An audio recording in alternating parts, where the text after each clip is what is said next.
Senator Bill Hagerty has had an incredibly successful career in business. He served President Trump as ambassador to Japan.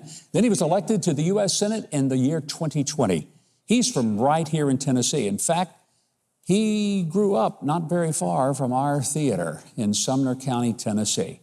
He serves the volunteer state with an extraordinary level of distinction, and I want you to please give a wonderful welcome to Senator Bill Hagerty. Senator, great having you here. Thank you, sir. Great to be with you. You know, you'll be at the convention this week. One of the big pieces of news, if it doesn't happen before, it'll have to happen this week, the vice president. Yes. You want to tell us who you think it's going to be? Because I haven't a clue. Well, one thing I've learned in my many, many years is not to get ahead of the boss, whoever the boss may be. And in this case, this is Donald Trump's prerogative. Yeah. It's going to be an incredible convention from everything that I've seen. And I'm certain that the roster of people that the president has been talking with, the caliber of talent that we have in the Republican Party right now, this election is going to be an excellent one. It's going to be a huge boost for us going into the elections in November. And I can't wait to see the energy and the excitement that it brings about when it's announced on Wednesday night. You know, the U.S. Senate has been sort of I'm not going to call it the pinnacle of your career because I think you've had so many. When you took over the economic development job in the state of Tennessee, you led this state to a remarkable period of cutting the size of the government that was operating the economic development. Yes. But, I mean, exponentially increasing the level of economic development that came into this state. Tennessee is on fire economically, and it has been since your leadership at that department. And of course, I'll give a lot of credit to the governor and the people who are also in the legislature. But they had to have someone who was managing the details of it, which you did. When Donald Trump became president, he obviously saw something in you that he liked, a business guy who knew how to run a business and also to make government more efficient. And he sent you to Japan, one of the most important trading partners we had. Indeed. What kind of experience was that, being an ambassador to Japan? Well, it was an incredible experience, and particularly at that time. I'd lived in Japan for 3 years in the past. I worked, as a business person. I'd been sent to Tokyo to run the operations of a firm called the Boston Consulting Group, to be the senior expatriate in that office. And, it was a chance for me to go back. I'd had the opportunity to learn the language back then, to learn the culture then. I've stayed close to it. But the reason President Trump sent me, I think, back in 2017 was because we were facing enormous challenges. If you think about it, Kim Jong-un was testing us every day with his nuclear program, with his missile launches. 2017 was a very tense time. The previous administration had been, I think the term they used, leading from behind. Yeah. And we were not where we needed to be in that region. If you think about President Xi Jinping coming and standing right next to President Obama back in 2015 in the Rose Garden and claiming that he had no intention of militarizing these fake artificial islands that they situated in the South China Sea, the busiest sea lane in the world. They built these artificial islands, crushed coral reefs, dumped millions of tons of concrete into the ocean. I don't know where the environmentalists were on that one, but the Chinese did it. And by the time I got there in 2017, these islands were completely militarized. Xi Jinping did not keep his word, and Obama didn't call him out on it. The result was a very tense environment when I arrived. When we got the pieces in place that we needed in place, and when the CCP, I should say, realized that President Trump meant business, things changed, and they changed fast. When President Trump stood up to Kim Jong-un, when we sort of moved things in the region to show Kim Jong-un we meant business, we went from talking about how big my button is to I'm ready to negotiate. Wow. And things calmed down there in the Indo-Pacific region dramatically. You saw the CCP move out of the East China Sea where they've been harassing the Japanese islands there. Things calmed. They weren't calm as I'd like to have seen them, but we were very active in the South China Sea. You think about what happened in the Middle East. President Trump tore up the ridiculous JCPOA, the Iran deal, and put maximum pressure on Iran. It was a peaceful time in the world. Yeah. Putin would not have invaded Ukraine, and Hamas would have never had the funds from Iran to do what they did on October the 7th. We were talking about the fact you're on the Senate Foreign Relations Committee, one of the most challenging committees probably in the U.S. Senate.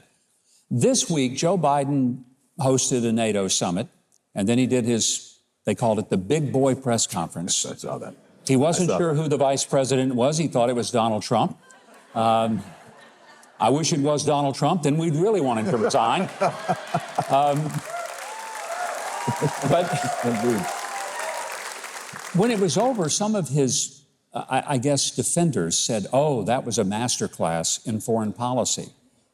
Senator, I miss that. You truly are an expert in foreign policy, not just from the Senate, but your business career.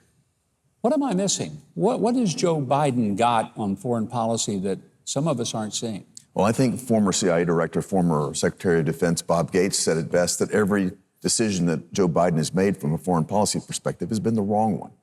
And I know people are deeply concerned about what's been exposed in terms of the president's health, but the policies are what should be reason to send him packing.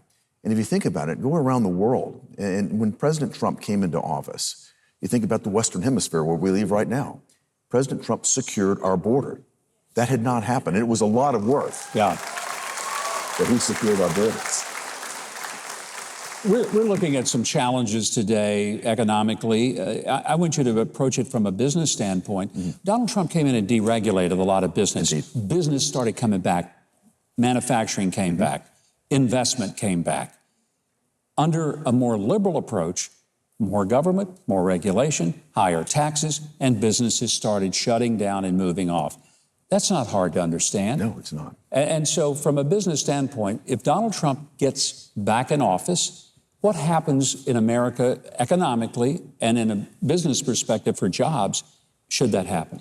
I think our economy will be the primary focus because President Trump understands very well that a strong U.S. economy is the foundation of our strength militarily and then eventually diplomatically. You got to get that right. And the Biden administration has done everything wrong. From the moment they came into office, they waged war on the domestic energy industry here. You were talking about energy earlier. It is one of the most important economic tools that we have here, and it's an important geostrategic tool for us worldwide. We're in a position with the reserves that we have and the technology that we have here to make an incredible difference around the world as the best ally we could possibly be. President Trump understands that will put us back into the energy business day one. You think about that. Our cities are experiencing rampant crime. You've got fentanyl flooding across the border. We've had 10 million people invade this country since Joe Biden took office. President Trump will immediately secure our border. That will have an important impact as well. If you were looking out toward November the 5th specifically, how do you think this election turns out? Do you think there's some unknown thing? Will the Democrats keep Joe Biden? Will Trump win in a landslide? Put your political hat on. You've got one, so love to hear your thoughts. Well, I certainly spent a lot of time thinking about it. If the American populace focuses on the policies and they focus on what has worked for America, and as you mentioned, we were growing at twice the rate of any other major economy when President Trump was president.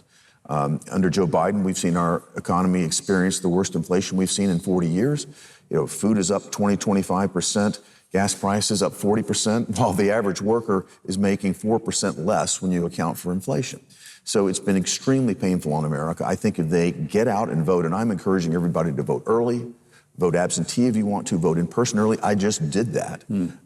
We need to get all of our voters out to make this transition happen, to get our nation back again, and to get back on the right track. I fear that if we don't, we could be in a very, very tough place.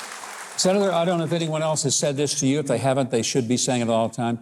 You are one excellent communicator and an incredible senator for not just Tennessee, but for America. Thank you. I'd love to see President Trump put you back in a key position, but I'd sure hate to lose you to the U.S. Senate. Your voice and your common sense is greatly needed. What an honor to have you here. Thank you so very, very much. Thank you.